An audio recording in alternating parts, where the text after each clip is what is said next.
everybody, Sean from The Good Dog, and we are back once again with Mr. Ernie, who's getting sleepier and sleepier by the moment because training is getting later and later by the moment.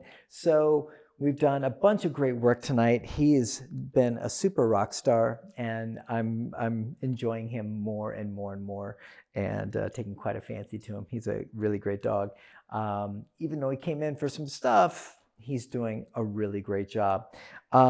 Now we're just going to work on downs. So you should have seen place. You should have seen let me back up. This is phase 2. Let me get myself straight.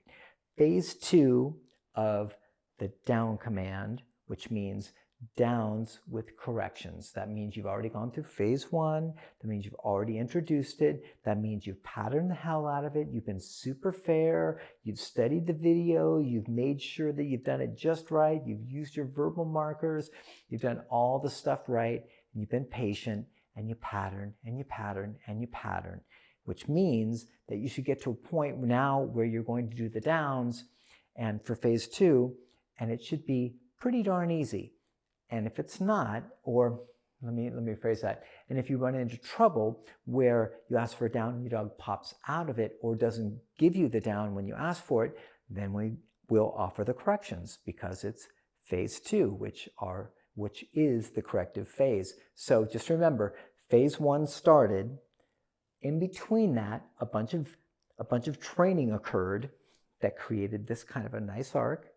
We couldn't show you all those videos. We don't have all that time, and nor do you. And then we end up here at phase 2. So phase 1, introduce the dog, get him comfortable. Word, pressure means this behavior. Word, pressure means this behavior. Okay, cool. Gotta hold it, gotta hold it, gotta hold it. Great. Okay, now we're at phase 2. Hopefully that made sense. So let's check him out. Let's see what he does. And once again, I'm just going to reiterate like a broken record. The concept is really simple as far as how the corrective process works. So if I say down and he gets a free pass. So I say down and he doesn't down, then I'm going to repeat the command with a pop downwards. So there's no hiccup in the actual behavior. I don't want to say no, correct him, cause him to be concerned, and then have to try and get him back in the down. So let me make sure, because that was a little bit discombobulated. So if I ask for the down and he doesn't offer me the down, then I'm going to say down again. I'm not going to raise my voice. I'm not going to get into an intense space. I'm going to say down with a leash and prong pop downwards, and whatever is the amount necessary to impress upon him that that's necessary for him to follow, but not so much to overwhelm or stress him out. Conversely, if he's already in the down and I'm walking around him and proofing him or anything like that, and he moves, then it's no with an instant correction, or as soon as the correction can come after you've said no. So you don't have to fly across the room. Once you've marked it with no, you've got time. But what I'm saying is the dog doesn't get a pass with the no. When the dog is in a position that you've already gotten him into, it's a no and a consequence. When you're trying to get him into a position, then it's going to be repeat the command with a consequence. Hopefully that's clear, because I've said it in like 5 different videos. So I'm hoping to get that message across. So let's check it out. Let's see what we get. Ready, bud? Let's go.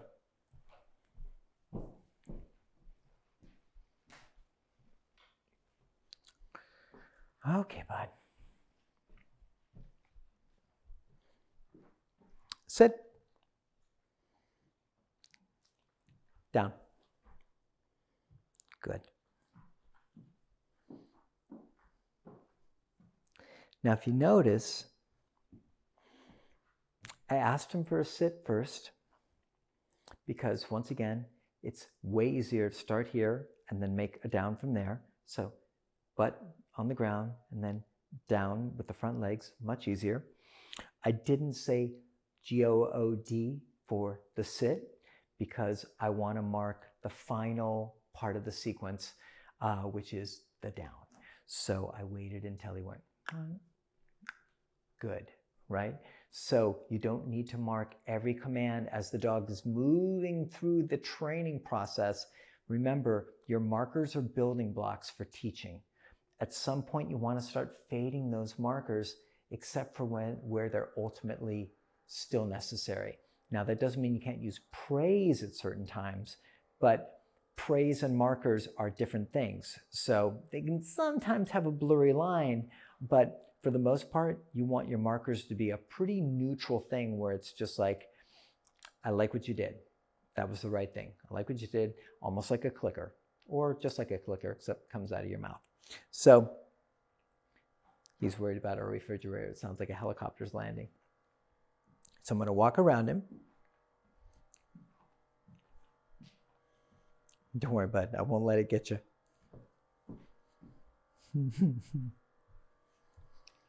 So I'm going to do a little pet. See how he does. Right? If you want to talk about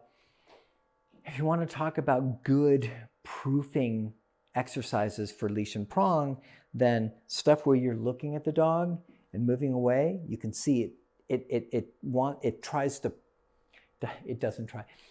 will cause him to want to pull out of position and follow me just by going like this, right? So eye contact, bent over, backwards motion while looking at him will draw him out much more than just walking around him. So that's something you can use, but you might have to work up to it. If you do it with your dog might just break right out of down and come running straight towards you. So you might want to work on that slowly, or do a modified version, which is just, right? Just standing up, not doing the bending over, not doing the like super eye contact and all that stuff. So that looks pretty great. He almost moved. Let's go.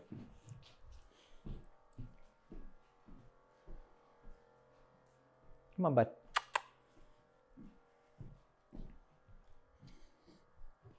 Sit. Down. Good. There you go. There you go. Very nice. Okay, great. So he's looking super solid with this down, right? You can drop it. Walk around. Step over. Do whatever. So let's check it out. Let's see what he does. He wants to come over really bad.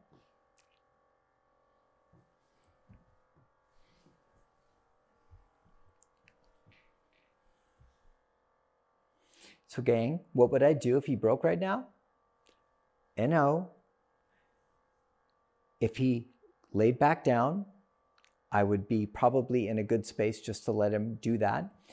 If he stayed up, then I would walk over and correct downwards.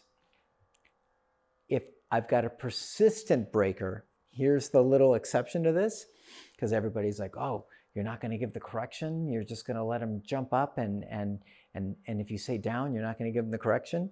And you said in another video that you would give the correction. It depends on the dog. So if the dog is a chronic breaker, a chronic like rule boundary pusher, yeah, then I'm going to. If this guy, every time I moved, every time I did anything that was even remotely challenging, broke position, then I would absolutely correct for every infraction. This stuff is so critical, guys. These are the nuances that people miss when they get into trying to, like, whether it's trainers or owners and they're trying to replicate dog training stuff, they see they don't have enough nuance as far as how to problem solve in a way that best serves the dog. So it's like, okay, here's the rule and here's how it goes. It's like, okay, I get it. I understand why you might try and follow something because you don't have all the nuance, but I really want you to think about it. It's like, if he rarely breaks, but he does one time and he gets like just partially up and I say down and he goes straight back down, the personality, the attitude, and the demeanor behind all of that behavior and the cumulative assessment of who he is is going to tell me we're probably pretty good. Now, conversely, if he's a personality, if he's got the personality and the attitude and the demeanor that's just like, screw you, I'm going to try and make a break for it every chance I get. I'm going to break commands. I'm not going to listen to anybody. You guys can all go fly a kite. I can't believe I said that. That's like my grandmother's term. But if he was that guy, then I would go after every little moment to ensure that he knows, look, I mean business, don't break this command. So that all said, he's doing super awesome. What I'm going to try and do, and I don't know how we'll do with it, but let's check it out. Let's go. Is go straight to the down. And the helicopter's still trying to take off. Must be stuck in some high winds. So what I'm going to do is, hang on one sec. I don't know, I'm telling you. He doesn't understand all of the English language yet. So what I'm going to try and do, and we'll check it out, we can problem solve it, and it'll be fun to kind of figure it out. Okay, cameraman, to hold it together. I'm going to try and get him to down from standing straight up, which is no giant feat, but it is a harder, it's a harder position. Boy, my vocabulary is deserting me late at night. It's a harder position transition than is sit to down, right? So you've seen me do this, and you guys can absolutely do that. So if that feels more comfortable for you for right now, then feel free to just do sit to down.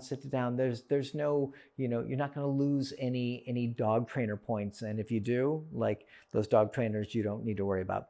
So, but eventually you would like to get to a point where your dog will just down, right? You call him over to you, down.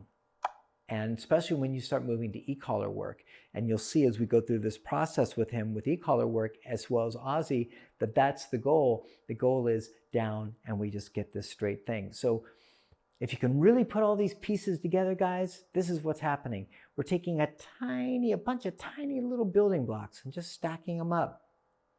Everybody thinks that this process is just like you put a prong collar on the dog, you just yank them around, tell them what to do, and this is how it is. And then you put the shock collar on them. And whenever they're naughty, you just light them up, and that's how it goes. Like, hopefully you're seeing through this that it's an incredibly time-consuming, boring process of tiny little incremental changes and growth and teaching and patterning to where the dog gets to a great space to where you've been very fair moving them through the process. People would have you believe otherwise, that all this stuff with prong and e-collars, they're just being, lazy, and they're just like nailing dogs and they're just lighting dogs up. It's like, well, you can watch these videos and you can tell me what you think. And if it looks like we're just nailing dogs and lighting dogs up, fair enough. But I think that what's going on here is a pretty darn good example of what typical training stuff looks like for us, which is really boring. So, but nobody wants to tell you that because that's not very sensational, and nobody wants to put that on Facebook or anything like that. Anyways, that is besides the point. Let's see what we get with some downs from a standing position.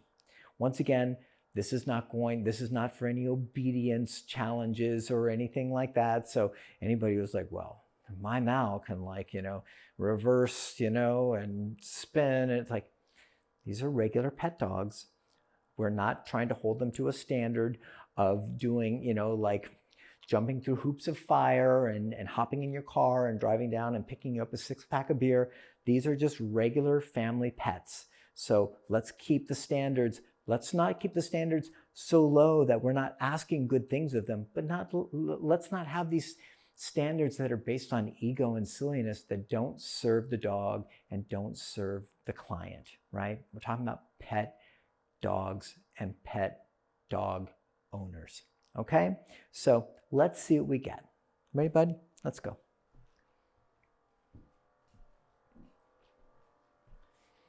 All right, don't let me down, okay? I just did a big spiel all about you. So I'm going to pause. Down.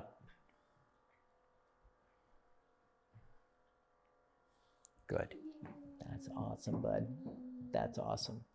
So I'll be really honest with you guys. That's the first time I've ever done that with him.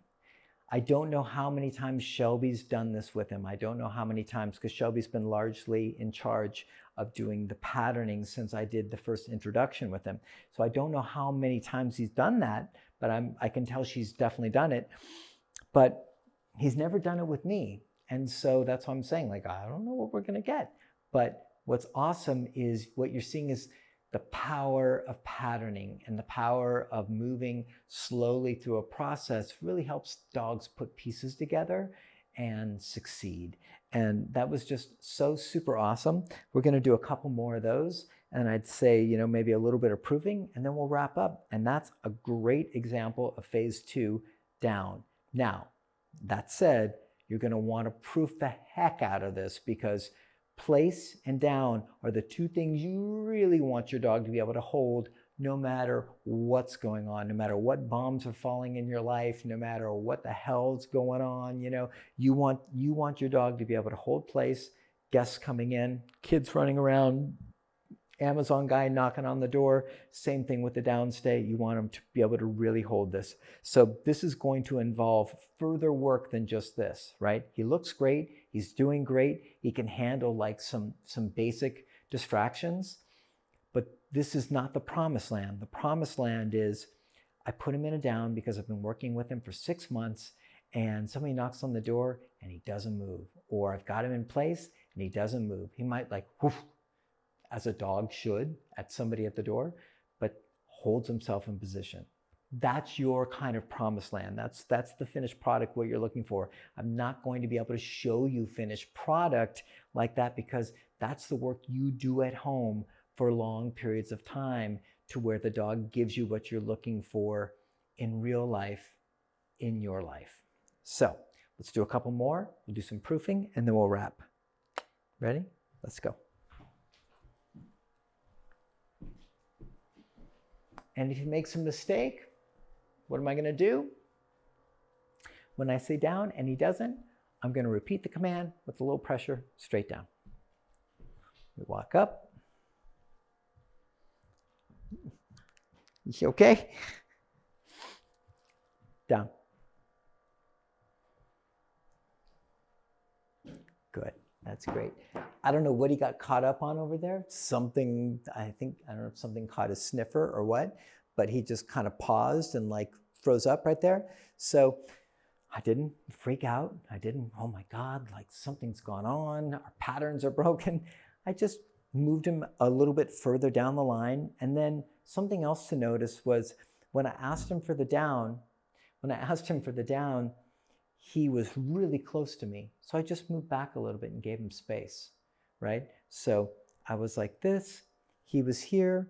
I said D-O-W-N, but he was like, he would have been right on my feet. So I just gave him the space. I just backed up a little bit slowly. I didn't jump out of his way and distract him, moved out of his way a little bit in a nice gradual, slow, fluid motion, and then gave him room to lay down. We'll do it one more time. Let's go. Come on, bud.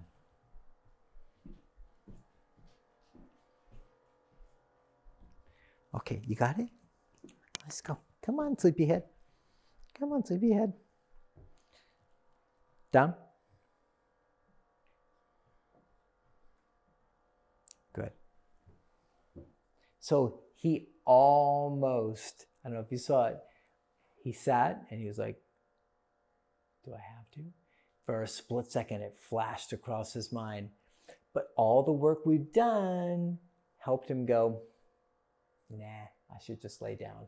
And so I don't know if you guys caught it, but it just literally flashed across his consciousness, just a little contemplation, but then he laid down. So I was ready to say down and give him the prong correction, but I didn't have to.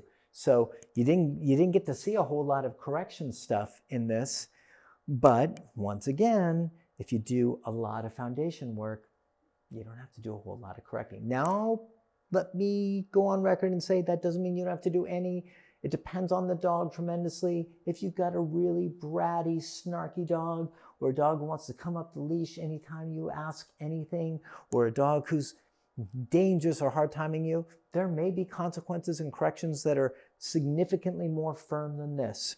I'm not going to say like, this is a perfect example of like, if you do it right, you never have to do corrections that are firm. All I want to share is that the better your foundation, the stronger your patterning, the more organic, slow, patient, and tuned into the dog your training is, the easier it will be for both of you, and the less it will involve heavier consequences in order to facilitate that success. But there are exceptions. There are dogs that need more. So just to put that out there. Now I'm going to drop this.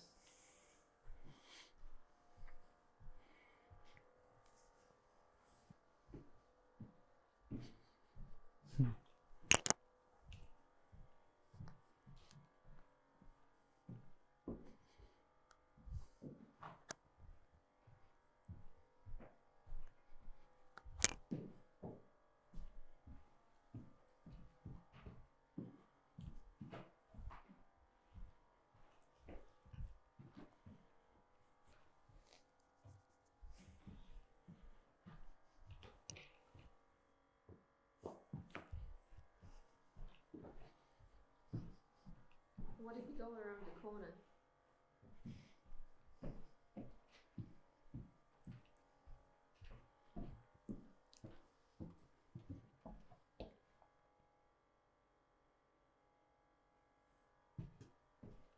Good. So I'm going to break them out of this. Let's go. So guys, that's a really good example of sit. Phase 2 with this guy. He's doing a great job, especially for being so late at night. You're a late night trooper. And so I hope that we managed to share a lot of information in that can help you with you and your dog, and whether you're just doing leash and prong and that's kind of your promised land, the kind of final space you're shooting for, or if you're using this as your foundation to moving towards e-collar work, this will work for either, right? So if you were just doing leash and prong, this is exactly what we would be doing. If you were doing leash and prong and then going to build the e-collar, this is also exactly what we would be doing, because once we start adding the e-collar, as we will show you in continued videos, you'll start to see how we overlap this or overlay this and then start to use low-level e-collar. Sorry, I've got such an itchy nose. We'll do low-level e-collar stuff, which will then be connected to all these behaviors that are already known, already ingrained, already patterned, which will make all the e-collar work super easy. So anybody who tells you that e-collar work is just about correcting dogs, they don't understand modern e-collar training, because what we've done is we've created a whole collection of behaviors that the dog is now super solid with, understands the word, understands the body position, understands what to do with it all. Then we're going to just simply change the pressure that we utilize to deliver the information if we need to, which is going to be through e-collar.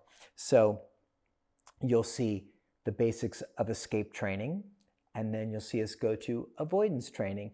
And to be honest, they're very, very similar with what we've done with prong. There's escape training is basically low-level pressure, guide the dog into position, pressure goes away when the dog's in position, mark it with good. Avoidance training, they all have bad names. Avoidance training with e-collar work is basically the same thing we've been doing here, which is just corrections, which means the dog gets to beat the game, which means that you give the dog the command, they've had lots of reps, and if they don't do it, you repeat the command with a correction. Or if the dog breaks the command that they're already in, you say no with a correction. And it's really that simple. So you'll get to see the whole thing, and then you can judge for yourself. So I think that's it. And Mr. Sleepy Pants, You did great. Ernie, you did great. Nice work. Anyways, stay tuned, guys. See you on the next vid.